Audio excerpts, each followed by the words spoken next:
Un saludo, mis queridos hermanos. Vamos a tener el repaso de la lección número 10. Tiene como título Los últimos días. Pero antes que todo, vamos a pedir la dirección divina. Padre nuestro que estás en el cielo, pedimos tu dirección, tu Espíritu Santo, para poder comentar esta lección de escuela sabática. Queremos pedirte que bendigas a los que la escucharán y que con tu ayuda podamos poner en práctica lo que vamos a aprender aquí. Quédate con nosotros porque te lo pedimos en el nombre del Señor Jesús. Amén. Muy bien, esta semana vamos a terminar el estudio del capítulo 12 de San Marcos.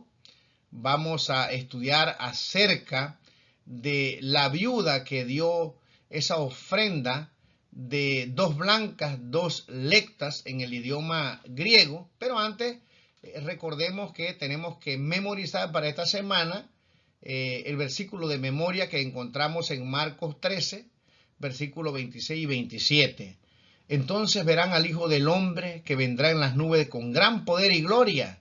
Entonces él enviará a sus ángeles y juntará a sus elegidos de los 4 vientos desde el extremo de la tierra hasta el extremo del cielo. Y bueno, mis queridos hermanos, como hemos dicho, veremos cómo Jesús no deja pasar este acto de esta viuda pobre, sino que llama a sus discípulos y les dice que ella ha dado más que todos los demás. Estudiaremos esto con más detención cuando lleguemos a ese día. Y también en esta semana vamos a estudiar acerca de las profecías que tienen que ver con la destrucción del templo de Jerusalén. Y en este video, en este repaso de la lección de la escuela sabática, voy a poner un video de una maqueta de el santuario en tiempos del Señor Jesús, el templo de Herodes, como se conoce. Yo los invito a ver este video hasta el final y que pueda compartirlo, porque la lección nos dice que el Señor Jesús responde una pregunta que los discípulos lamentablemente pues no entendían muy bien, estaban equivocados, ya que hemos estudiado que los discípulos esperaban la restauración de Israel, esperaban un rey, un Mesías, que vendría a libertarlos del poder romano. Por lo tanto, los discípulos preguntan o le dicen al Señor que observe ese grandioso templo. Ahora, ¿cuán bonito era el templo? En este video que voy a poner, usted tendrá una imaginación de la reconstrucción que han hecho del templo en una maqueta y realmente es impresionante. También vamos a estudiar que esta profecía, donde el Señor Jesús con exactitud predijo lo que iba a pasar al templo, es una profecía de doble aplicación que tiene que ver con eventos que iban a pasar en el futuro, pero que nos enseña a nosotros qué va a ocurrir antes de la venida del Señor Jesús. Por lo tanto, es muy importante que nosotros podamos estudiar esto. Daré también algunas citas del Espíritu de Profecía que nos pueden ayudar para que entendamos la seriedad de este estudio que tenemos en esta semana. Aquí nos dice lo siguiente. Cuando le hicieron esa pregunta, dice: Jesús tuvo la oportunidad de enseñar verdades vitales para la vida y la experiencia cristiana. Jesús no solo predice el futuro, sino también instruye a sus discípulos, tanto entonces como ahora, acerca de cómo prepararse para las pruebas venideras. Yo creo que esto sería una de las razones más importantes por la cual deberíamos estudiar esta lección con mucho entusiasmo, prepararnos para la venida del Señor Jesús. Así que vamos a entrar en materia, vamos a estudiar el día domingo.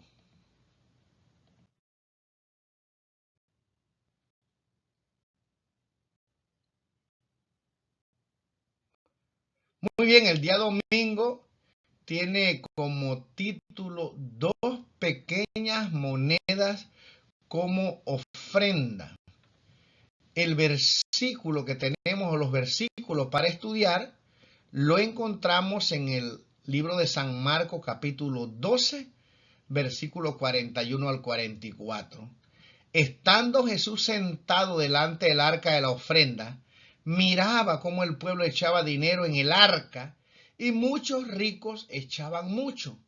Y vino una viuda pobre y echó 2 blancas, o sea, un cuadrante.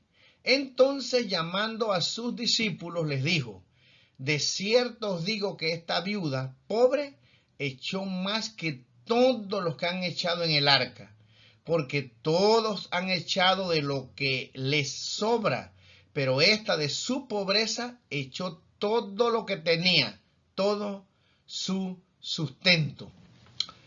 Los investigadores nos dicen que en el templo habían 13 urnas en forma de como trompetas, y allí depositaban las personas el dinero. Tenemos que entender que lo llevaban en monedas. Así que los ricos llevaban su ofrenda y lo vertían en esos cuernos, en esas trompetas, y entonces eso sonaba. Nadie sabe exactamente dónde estaban estas trompetas ubicadas en el santuario, pero el Señor Jesús, según nos dice San Marco, estaba en el lugar frente al tesoro donde se ponía el dinero, o posiblemente en alguna de estas trompetas. Y estando allí, aparece esta viuda con 2 blancas. Ahora, según los expertos, para poder saber cuánto entregó esta viuda pobre, tendríamos que dividir esas monedas en 128. O sea, 128 moneditas de esas hacían un denario, lo que era el salario de un día. Así que si tuviéramos que tal vez darle un valor en este tiempo a lo que la viuda dio, tal vez serían 2 centavos que ella puso allí.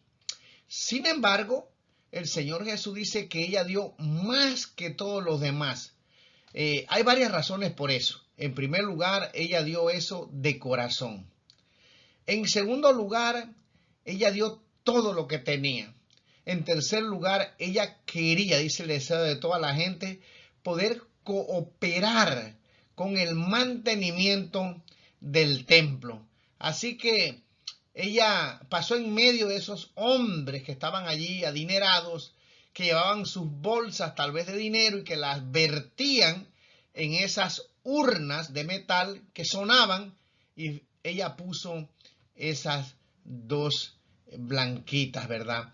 Ahora, posiblemente para aquellos dirigentes religiosos, esto no significaba absolutamente nada, no tenía valor monetario, pero para el Señor Jesús sí, porque junto con esas monedas iba su corazón, iba su fe en Dios, su deseo de servir.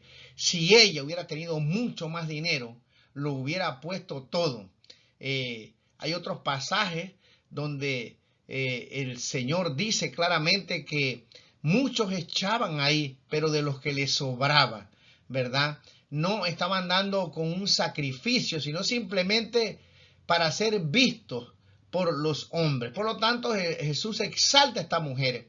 Y ahora el deseo de toda la gente dice que en realidad ella dio más que todos los que estaban allí, porque ese acto desinteresado de servir al templo ha motivado a miles de personas, si no podemos decir tal vez millones sin exagerar, al ver ese acto de amor, ese deseo de servir, a depositar también en el arca no solo 2 blancas, sino mucho dinero de aquellas personas que Dios los ha bendecido y que dan también con un corazón sincero.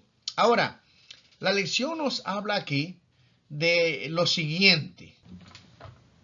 Y es que la lección nos dice a nosotros que debemos de dar a pesar de que haya problemas. O sea, hay personas, según la lección, y yo he escuchado, ¿no?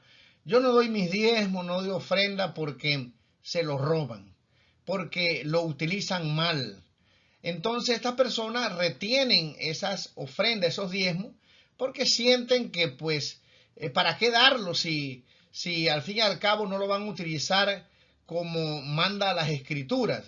La lección dice que las personas que a pesar de todo esto dan sus ofrendas y sus diezmos, Dios los bendice. Yo lo creo, estoy seguro de esto. Sin embargo, tenemos que también escuchar el espíritu de profecía con referente a este tema. Aquí dice, es verdad que los líderes tienen la sagrada responsabilidad de usar los recursos en armonía con la voluntad de Dios. Pero aún si no lo hacen, quienes dan para la causa de Dios son de todos modos bendecidos en su dadivosidad, así como lo fue esta mujer.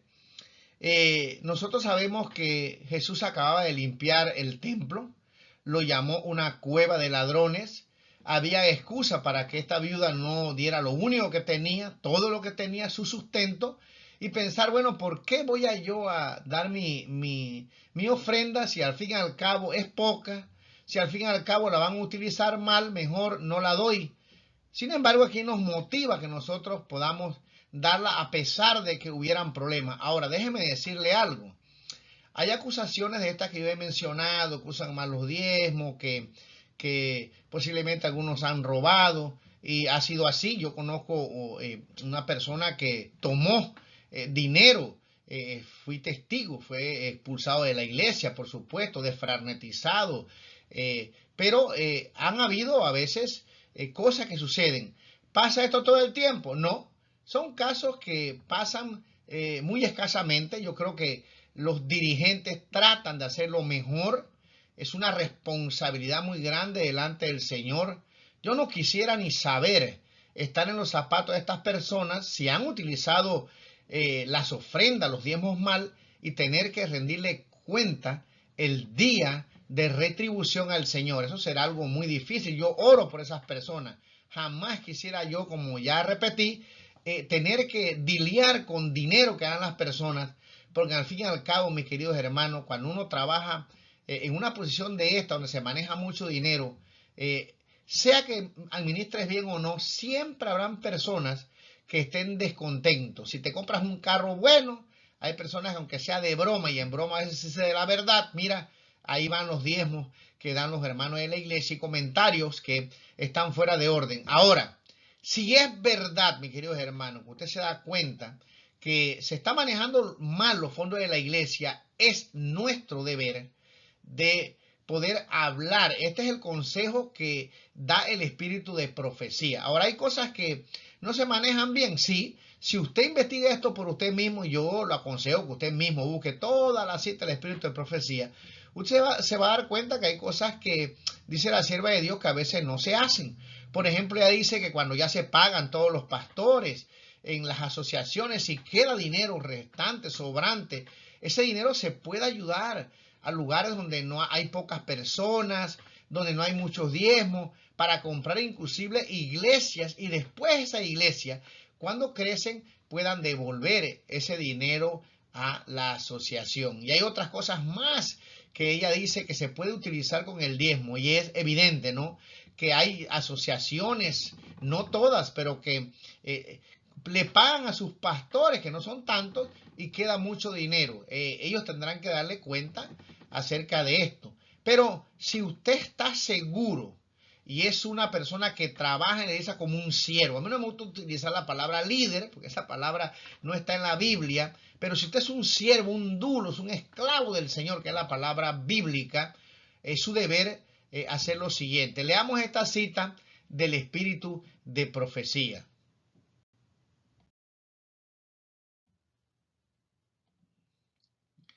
Aquí dice lo siguiente: el diezmo es sagrado y ha sido reservado por Dios para sí mismo. Hay que traerlo a su tesorería para que se use en el sostén de los obreros evangélicos. Esto está claro, la lección lo explica bien.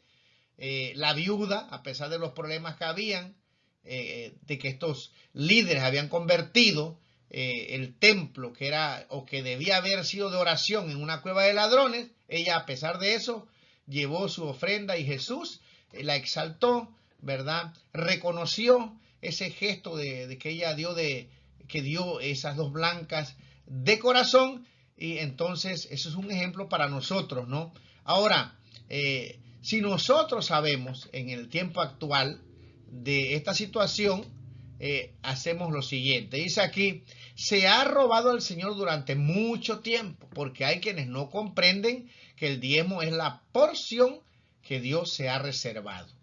Algunos no han estado satisfechos y han dicho, el comentario que que estamos diciendo aquí, no seguiré pagando el diezmo porque no tengo confianza en la forma como se administran las cosas en el corazón de la obra. Pero robaréis a Dios porque pensáis que la dirección de la obra no es adecuada. Presentad vuestras quejas claramente y con franqueza, con el espíritu debido y a las personas responsables. Pedid que se hagan los ajustes necesarios, pero no retengáis lo que le corresponde a la obra de Dios. Y no seáis infieles porque otras personas no están obrando correctamente. Bueno, aquí hay un principio. Usted sabe que no se están usando bien los diezmos del Señor. Usted va y dice aquí que tiene su deber, tiene el derecho de presentar una queja claramente, con franqueza. Hay que hacerlo educadamente, por supuesto, y a las personas responsables. O sea, tampoco es correcto que usted sepa de verdad, si es que eso sucede, que el diezmo está siendo usado malo y usted simplemente se quede callado, ¿verdad? Debemos como iglesia, si algo estuviera sucediendo, hacerlo por el bien de la asociación o las personas que están manejando este dinero y por el bien general de la iglesia. Es un deber que tenemos también. Así que bueno, yo le dejo esta cita al Espíritu de Profecía. Hay muchas citas que nos indican cómo podemos también utilizar los diezmos después que se ha pagado la planilla de los pastores, ¿verdad? Muy bien, sigamos adelante. Muy bien, ahora nos vamos al día lunes, que tiene como título Ni una piedra sobre otra. Y vemos aquí en Marcos 13, 1 al 6, que dice la palabra del Señor. Saliendo Jesús del templo le dijo uno de sus discípulos, Maestro, mira qué piedras y qué edificios. Jesús respondiendo les dijo, ¿ves estos grandes edificios? No quedará piedra sobre piedra que no sea derribada. Y se sentó en el monte de los olivos frente al templo. Y Pedro, Jacobo, Juan y Andrés le preguntaron aparte, dinos, ¿cuándo serán estas cosas? ¿Y qué señal, dice, habrá cuando todas estas cosas hayan de cumplirse? Jesús respondiendo le comenzó a decir, mirad que nadie os engañe, porque vendrán muchos en mi nombre, diciendo yo soy el Cristo, y engañarán a muchos. Este capítulo 13 va paralelo con el capítulo 24 del libro de San Mateo. Allá dice que los discípulos preguntaron, ¿cuándo pasarán estas cosas y cuándo será el fin del mundo? Ahora, ¿por qué los discípulos pensaron inmediatamente que la destrucción de este templo tenía que ver con el fin del mundo? ¿Por qué ellos hicieron esta pregunta? Bueno, para que nosotros podamos entender bien esto, mis queridos hermanos, yo quiero que nosotros podamos ver un video, porque esta declaración que hace el Señor Jesús, esta profecía, si nosotros estuviéramos allí como los discípulos, pensaríamos que esto realmente era algo que no podría ocurrir. Y es que el templo era una maravilla. Se ha hecho una maqueta de este templo y usted podrá ver en este video que vamos a poner de 4 minutos cuán impresionante era este templo. Ahora el Señor Jesús dijo que este templo iba a quedar completamente destruido. Ahora, si este templo tan maravilloso iba a quedar completamente destruido, los discípulos en realidad creyeron que esto sería el fin del mundo. Y por supuesto nosotros sabemos que la lección hace énfasis que en vez de Jesús guiarlos a darle esta profecía de lo que iba a ocurrir en este templo, él estaba preocupado para que supieran que iban a venir persecuciones, problemas, que iban a ser entregados unos a otros y para que ellos pudieran prepararse para los acontecimientos que iban a rodear esta destrucción del santuario. Pero bueno, vamos a ver el video y vamos a tratar, ¿verdad?, de alguna forma de no extendernos tanto para que usted pueda ver este repaso de la lección de la escuela sabática, pueda compartirlo y pues no pueda, ¿verdad?, en ninguna manera aburrirse. Así que vamos a ver el video y después yo quiero que usted vuelva a leer este pasaje y me diga si usted estuviera allí con el Señor Jesús, si usted pensaría lo mismo, que la destrucción de ese santuario sería el fin del mundo. Veamos el video en esta hora.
¿Qué les pareció, mis queridos hermanos? ¿Se cumplió esta profecía? Por supuesto que sí. Ahora, una cosa es que estemos hablando de esto. Una cosa es que los discípulos, como por ejemplo el apóstol San Juan, que fue el único sobreviviente, vio que esta profecía se cumplió en una forma exacta. ¿Qué aprendemos de esto, mis queridos hermanos? Bueno, leamos una cita del espíritu de profecía. Cristo les dio un bosquejo de los sucesos culminantes que habrían de desarrollarse antes de la consumación de los tiempos. Sus palabras no fueron entendidas plenamente entonces, pero su significado iba a aclararse a medida que su pueblo necesitase la instrucción contenida en esas palabras. La profecía del Señor entrañaba un doble significado. Al par que anunciaba la ruina de Jerusalén, presagiaba también los horrores del gran día final. ¿Qué aprendemos de esta lección? Mis queridos hermanos, Jesús jamás ha mentido. Lo que Él ha profetizado que ocurrirá en el tiempo del fin, se volverá a cumplir. Y si usted quiere saber más acerca de esto, lea el capítulo 1 del conflicto de los siglos y los últimos capítulos donde se detalla perfectamente o se amplía lo que está en la Biblia de qué ocurrirá. Mis queridos hermanos, así como se cumplió la profecía en el tiempo de Jesús, se cumplirá todo lo que Él ha predicho también en el tiempo del fin. Quiera Dios que nosotros podamos prepararnos, ¿no? Creer, confiar en el Señor. Así que, bueno, mis queridos hermanos, ya ustedes pudieron ver este magnífico templo y cuando Cristo dijo que de eso no iba a quedar piedra sobre piedra, bueno, con razón los discípulos dijeron entonces, dinos cuándo serán estas cosas y cuándo será el fin del mundo.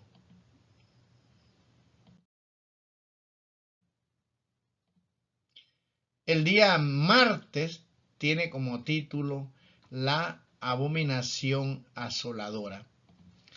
¿Qué es la abominación asoladora? Vamos a gastar un corto tiempo para no alargar tanto el video, pero algunos eruditos piensan que esta profecía se cumplió con Antíoco IV Epífanes en el año 167. Vivió en el periodo intertestamentario. Y es que este Antíoco, pues, realmente profanó el santuario, sacrificó allí un cerdo y, bueno, él quería helenizar a los judíos. Hizo un gimnasio, hay un tema que tengo grabado acerca de ese periodo que lo voy a volver a grabar más corto para que las personas puedan entrar, porque como está muy largo, algunos no han entrado. Y en ese periodo, pues, en ese intento de helenizar a los judíos, hubieron algunos que aceptaron estas costumbres y una de esas costumbres era hacer un gimnasio cerca del santuario y entonces en ese gimnasio, la palabra gimnasio significa desnudez, estos griegos se iban y allí hablaban, conversaban de la política, pero hacían ejercicio pero desnudos. Y bueno, una serie de cosas que no habría tiempo para explicar. Pero algunos creen que Antíoco IV Epífanes es el anticristo, fue la abominación asoladora porque atacó a los judíos. Sin embargo, esto no cuadra ni con las profecías que están en la Biblia de los 1260 días, los 2300 años, las 70 semanas, aparte de que pues en ese periodo intertestamentario los judíos mismos reconocen que fue un periodo de silencio donde, mis queridos hermanos, pues no hubo profeta. ¿Y por qué estoy diciendo eso? Porque bueno, hay una forma de interpretar la Biblia que se llama, un método que se llama preterismo, ¿no? En español es el pasado, que ubica a este Antíoco como la abominación asoladora, pero que ocurrió en el pasado. No es así, hay varias cosas que nos indican que Antíoco no fue o no es, nunca llegó a ser la abominación asoladora. Y en primer lugar porque Cristo lo pone la abominación asoladora en el tiempo futuro. Con esto sería necesario para que todos esos eruditos crean que él era la abominación asoladora. Y hay otras cosas más. Yo voy a hacer un video específicamente acerca de él con el libro de Macabeos para que podamos entender bien claro que Antíoco fue un frustrado, ¿no? Y que murió en una forma terrible, ¿no? No fue lo que se describe como esa abominación que tiene que ver con el cuerno pequeño, con el anticristo, con la bestia, sino que simplemente fue una persona que ni tan siquiera pudo conquistar algunas regiones que él quería, porque Roma le mandó a un dirigente, le hizo un círculo y lo mandó que se fuera sin poder ni tan siquiera atacar a Egipto. Pero bueno, vamos a leer aquí. Pero cuando veáis la abominación desoladora de que habló el profeta Daniel, puesta donde no debe estar, el que le entienda. Entonces los que estén en Judea huyan a los montes. El que esté en la azotea no descienda a la casa ni entre para tomar algo de su casa. Y el que esté en el campo no vuelva atrás a tomar su capa.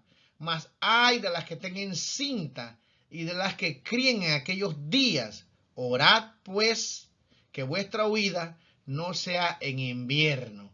Allá en el libro de San Mateo, en el capítulo 24, se nos dice que debemos orar para que la huida no sea ni en invierno ni en el día del Señor. Entonces, ¿qué es la abominación asoladora?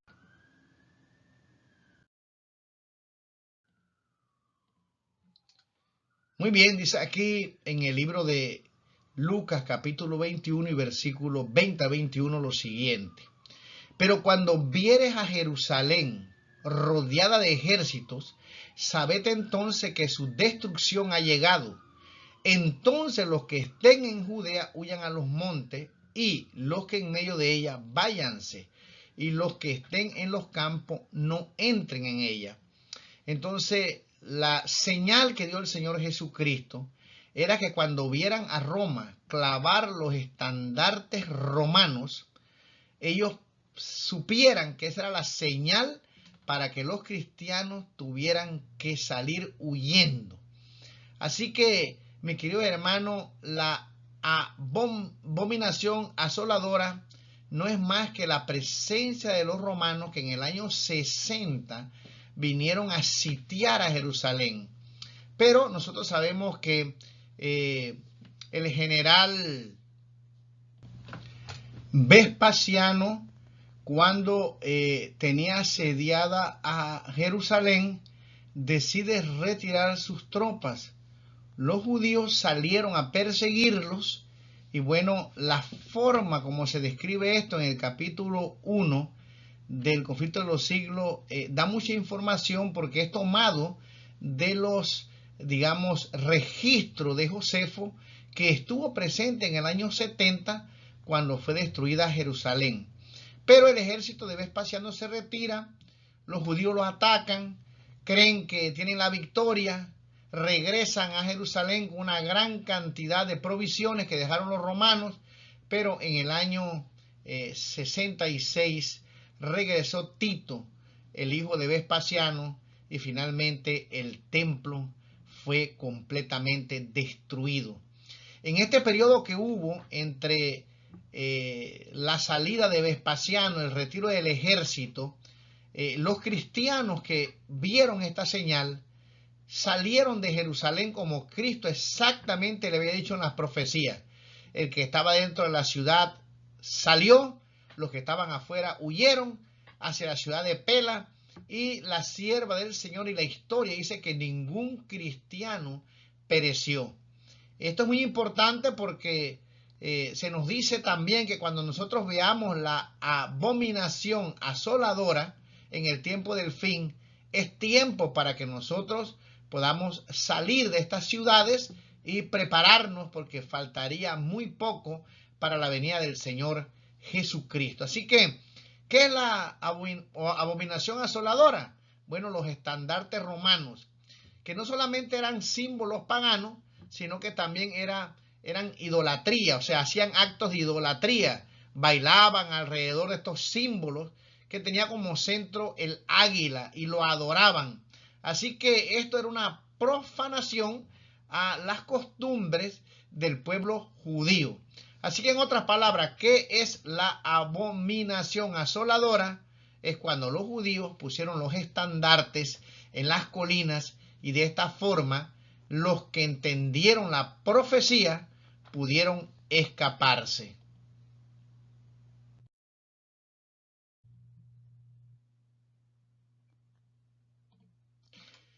Tenemos una cita aquí para corroborarlo del espíritu de profecía. Página número 25, conflicto de los siglos, dice: tan pronto como los estandartes del ejército romano idólatra fuesen clavados en el suelo sagrado, que se extendía varios estadios más allá de los muros, los creyentes en Cristo debían huir a un lugar seguro. Al ver la señal preventiva, todos los que quisieran escapar debían hacerlo sin tardar, tanto en tierra de Judea como en la propia ciudad de Jerusalén. El aviso de la fuga debía ser aprovechado en el acto. Así que, mis queridos hermanos, esto, como dijimos al comienzo de la lección de la escuela sabática, tiene una doble aplicación. Si usted no entiende muy bien acerca de esta profecía y qué es la abominación asoladora en el tiempo del fin, yo les recomiendo que lea el capítulo 1 del conflicto de los siglos o mande alguna pregunta y con mucho gusto entonces le podemos hacer un tema específicamente de esto, aunque hay muchas predicaciones acerca de este tópico. Ahora, para que podamos entender bien esto, nosotros necesitamos entender la profecía de las 70 semanas, donde se anunciaba la venida del Mesías, cómo iba a morir y que después de su muerte vendría el desolador y destruiría el templo de Jerusalén. Aquí nos dice Daniel capítulo 9 versículo 26: y después de las 72 semanas se quitará al Mesías, mas no por sí. Y entonces dice que después que iba a quitarse el Mesías y el pueblo de un príncipe que ha de venir, destruirá la ciudad y el santuario, y su fin será con inundación. Hasta el fin de la guerra durarán las devastaciones. Vemos aquí que este príncipe que tenía que venir y destruir la ciudad, claramente como dice aquí el santuario, es Tito Graciano, que en el año 70 destruye el templo y cumple la profecía del Señor Jesús, que no dejaría piedra sobre piedra. Ahora el versículo 27 nos recalca cómo va a morir el Mesías y vuelve a poner esta profecía después de la muerte del Señor Jesús.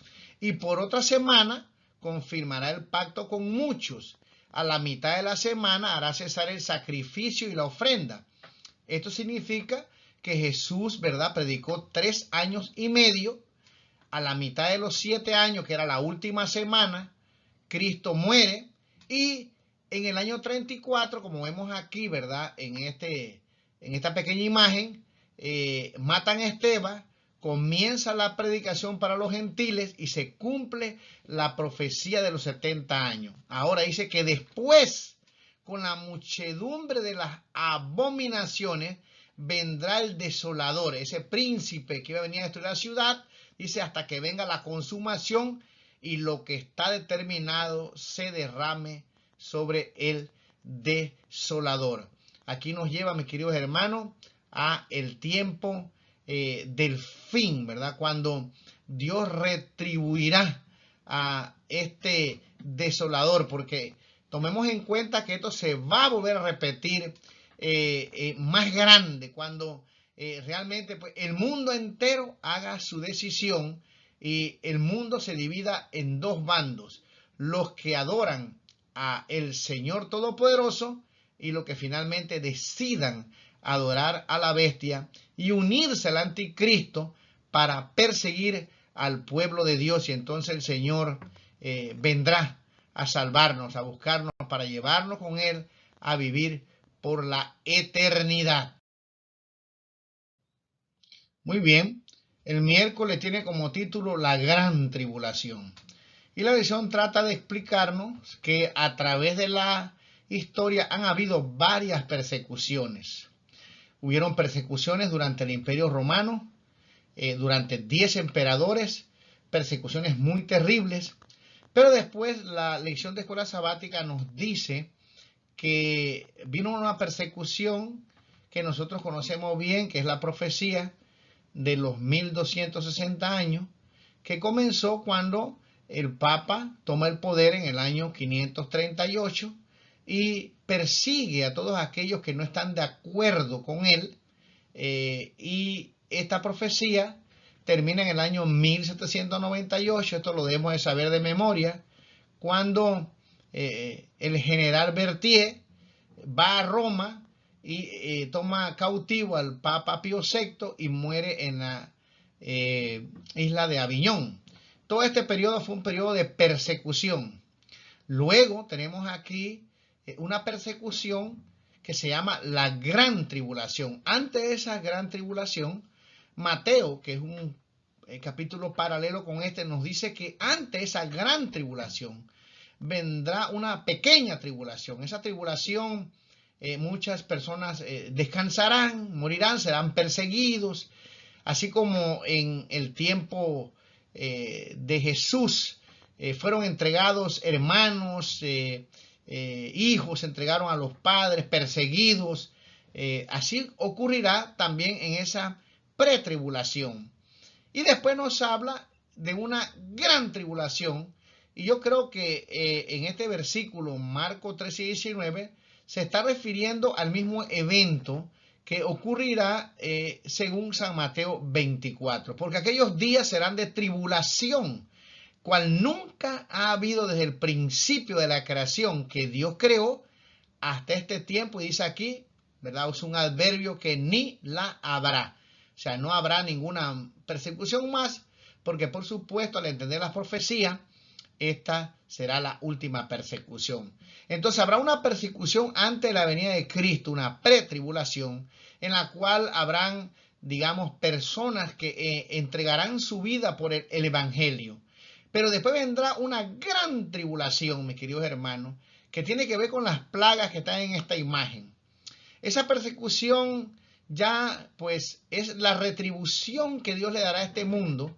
Y yo quiero decirle que si usted lee los últimos capítulos del conflicto de los siglos, usted se dará cuenta de cuán terrible será esto. Satanás tomará el control completamente de las personas. Si usted mira ahora crímenes terribles, personas que usted dice, ¿cómo puede hacer esto?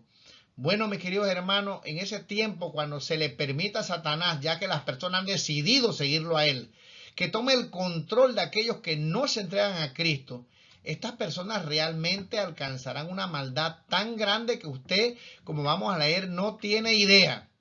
Ahora, mis queridos hermanos, en esta tribulación que será el derramamiento de las 7 plagas, ya ningún cristiano va a morir. Ya no hay nada que hacer. El Señor Jesús está saliendo del santuario celestial. Miguel del capítulo 12 en Daniel se levantará a venir a buscar a su pueblo. La intercesión se acabó. El que sigue siendo santo, siga siendo santo. El que siga siendo puro, siga siendo puro. Y el inmundo, siga siendo inmundo. Se acabó este conflicto. Cristo viene a buscarnos. Pero lo que sí debemos estar seguros es que nosotros necesitamos prepararnos para esos eventos. Necesitamos comenzar a practicar la fe. Leamos algunas citas del Espíritu de Profecía que nos van a ayudar a entender este aspecto de la preparación, de la lección.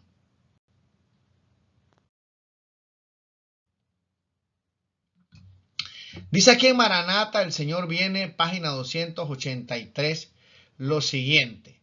El tiempo de angustia, cual nunca fue, está próximo a caer sobre nosotros y necesitaremos una experiencia que ahora no tenemos.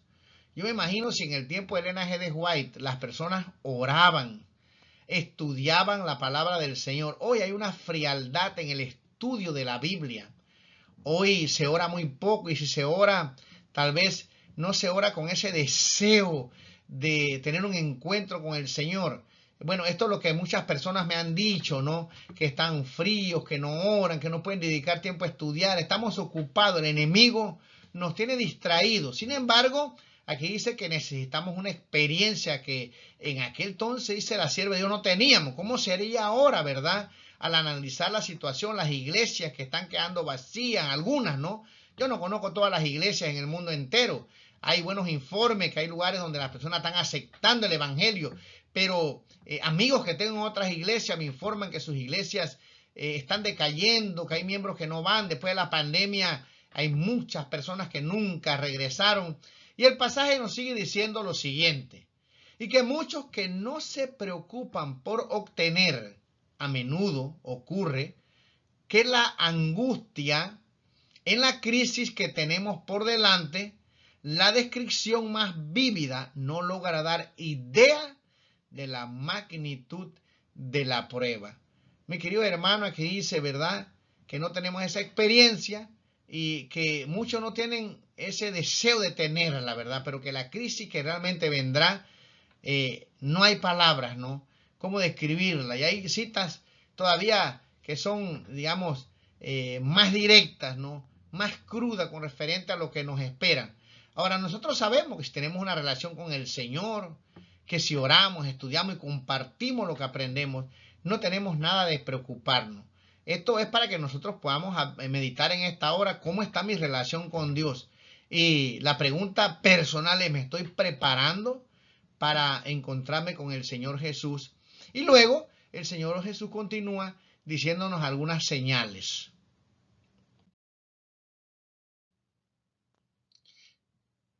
Dice aquí: y si el Señor no hubiese acortado aquellos días, nadie sería salvo. Mas por causa de los escogidos que Él escogió, acortó aquellos días. Entonces, si algunos os dijere, mirad, aquí está el Cristo, o mirad, allí está, no lo creáis, porque se levantarán falsos cristos y falsos profetas, y harán señales y prodigios para engañar, si fuese posible, aún a los escogidos. Mas vosotros mirad, os los he dicho antes. Los discípulos iban a pasar por momentos difíciles, el pueblo de Dios iba a pasar por momentos angustiosos, pero la angustia por persecuciones se puede pasar con la ayuda del Señor, estoy seguro. El problema aquí es el engaño.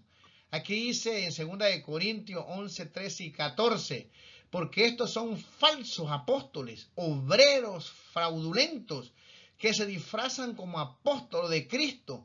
Y no es maravilla, porque el mismo Satanás se disfraza como ángel de luz. Entonces Jesús en Mateo repite 3 veces, mirad que nadie os engañe.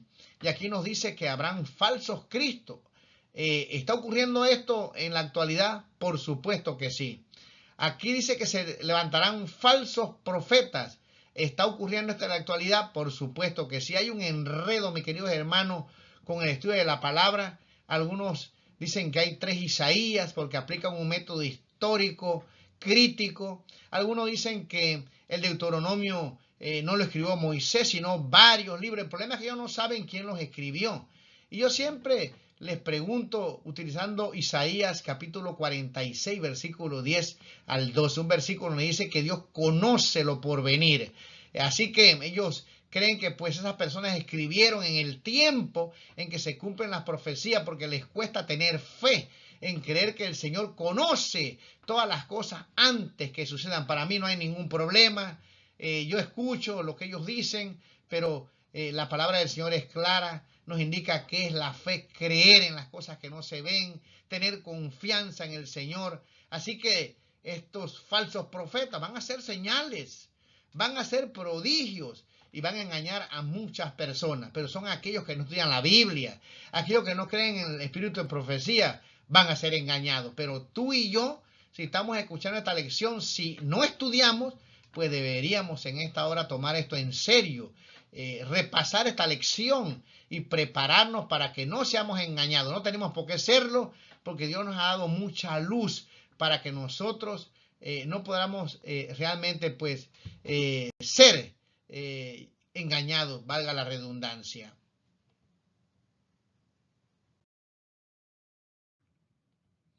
El día jueves tiene como título la venida del Hijo del Hombre.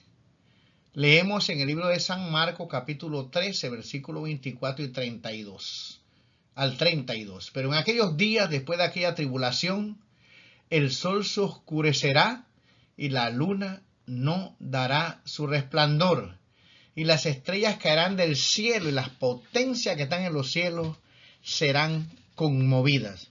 Nosotros los adventistas creemos que el 19 de mayo de 1780 ocurrió el día oscuro. Hay pruebas históricas de esto. Y en la noche la luna dice que se puso roja como de sangre.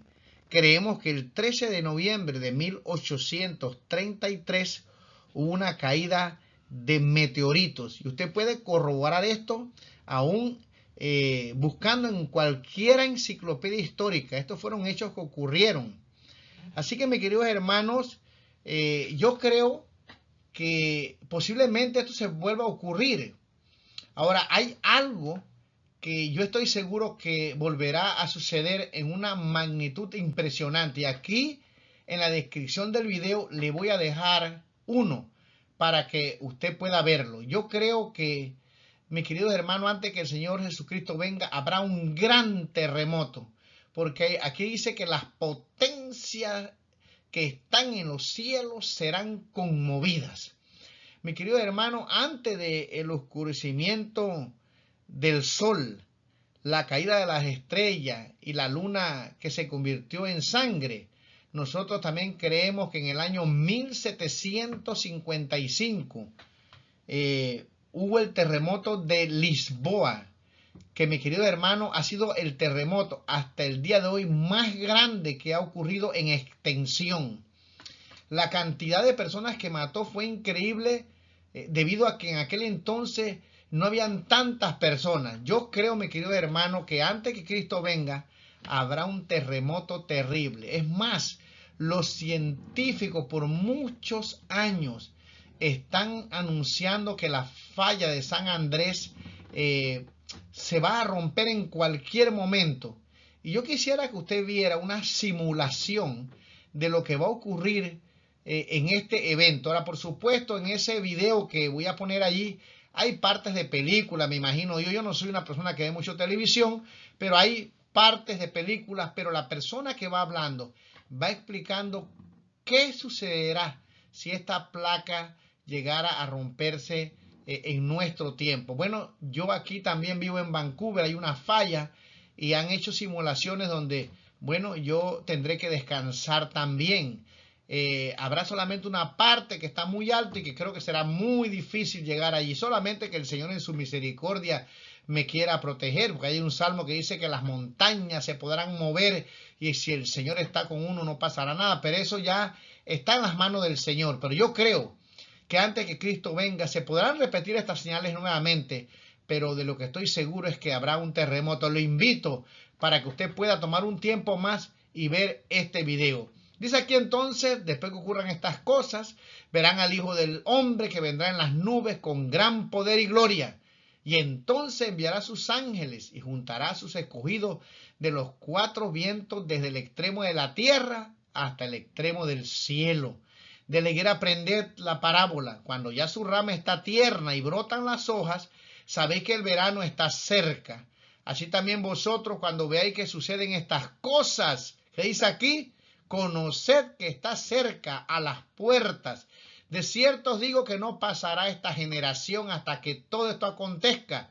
El cielo y la tierra pasarán, pero mis palabras no pasarán. Pero de aquel día y de la hora nadie sabe, ni aun los ángeles que están en el cielo, ni el Hijo, sino el Padre. Me gustaría comentar algunas cosas más, pero el tiempo se me está acabando. Mi querido hermano, aquí dice que nadie sabe ni la hora, ¿verdad?, de su venida, ni los ángeles que están en el cielo. Hay pastores, ¿verdad?, adventistas, algunos que son disidentes o que, pues, de estos movimientos independientes. Hay algunos que andan predicando que Cristo vendrá en tal fecha. Mi querido hermano, eso es una mentira. Nadie sabe cuándo vendrá el Señor.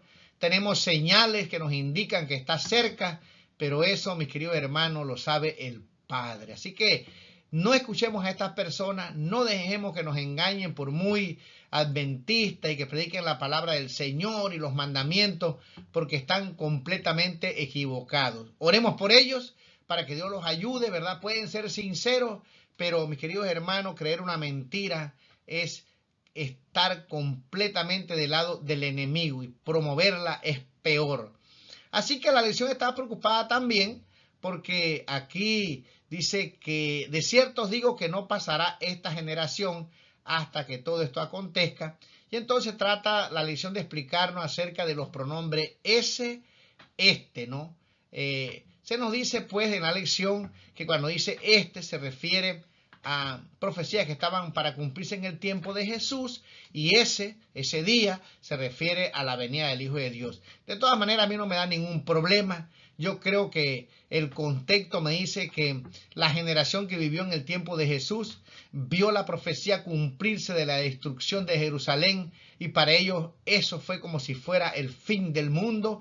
Hasta el día de hoy los judíos lloran por el Bet Hamikdash, ¿verdad? El templo, Bet Hamikdash, el templo de Jerusalén fue un desastre. Así que, mis queridos hermanos, en esa profecía se cumplió exactamente como Cristo la dijo. Así que no me cabe la menor duda de que estamos muy cerca de la venida del Señor Jesús. Y para terminar, me gustaría compartir con ustedes la última cita del Espíritu de Profecía, no sin alentarlos a que vean ese terremoto que se está esperando y que los científicos han anunciado que en realidad debía haber ocurrido hace tiempo, pero de que ocurrirá, ocurrirá, aparte del tsunami que vendrá. Esa será una señal, mis queridos hermanos, de que Cristo está a las puertas. Veamos esta profecía, esta cita del Espíritu de Profecía para terminar.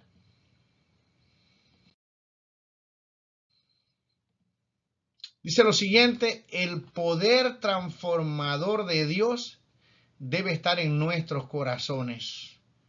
Debemos estudiar la vida de Cristo e imitar el modelo divino. Debemos contemplar la perfección de su carácter y ser transformados a su imagen. Nadie entrará en el reino de los cielos a menos que su voluntad sea llevada cautiva a la voluntad de Cristo. El cielo estará libre de todo pecado, de toda contaminación e impureza.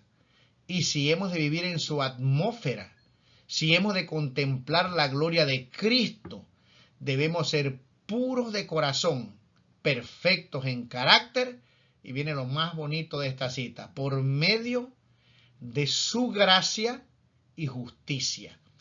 Mis queridos hermanos, hoy hay muchas personas que hasta se atreven a decir que ni con la ayuda de Dios nosotros podemos guardar los mandamientos del Señor. Lo triste es que Apocalipsis 12:17 dice que hay un pueblo que guarda los mandamientos del Señor, de Dios, y tiene la fe de Jesús.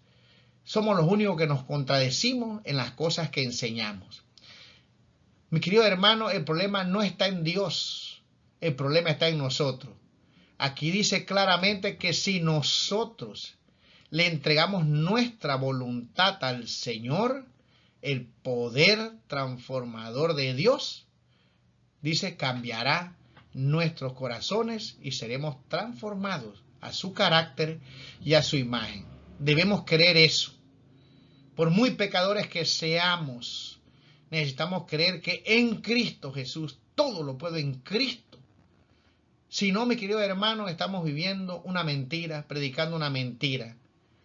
Yo solo no puedo, pero aquí dice que por medio de su gracia y justicia yo puedo llegar a alcanzar, reflejar el carácter del Señor. Y hay una cita que no le gusta a estas personas, que cuando se refleje el carácter de Cristo en su iglesia, vendrá el Señor. Que Dios nos ayude a ver esta lección, ¿verdad, mis queridos hermanos? Como una advertencia, que podamos ver que Dios nos ama, que no estamos solos, porque Él estará con nosotros hasta el fin del mundo, no tenemos nada que temer. El Señor nos va a guardar, nos va a proteger, y si tenemos que descansar, lo haremos con la seguridad de que le estamos sirviendo lo estamos glorificando y lo más hermoso, que Él nos levantará para vivir con Él por la eternidad. Veamos esta imagen, mis queridos hermanos, donde nos dice que debemos seguir sus pisadas. Que el Señor los bendiga.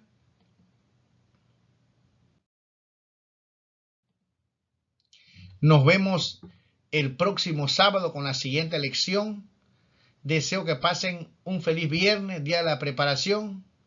Deseo, mis queridos hermanos, que pasen un feliz sábado, que realmente puedan estudiar esta lección y que realmente nos pueda ayudar para prepararnos para el encuentro de nuestro Señor. Bendiciones y nos vemos en la próxima.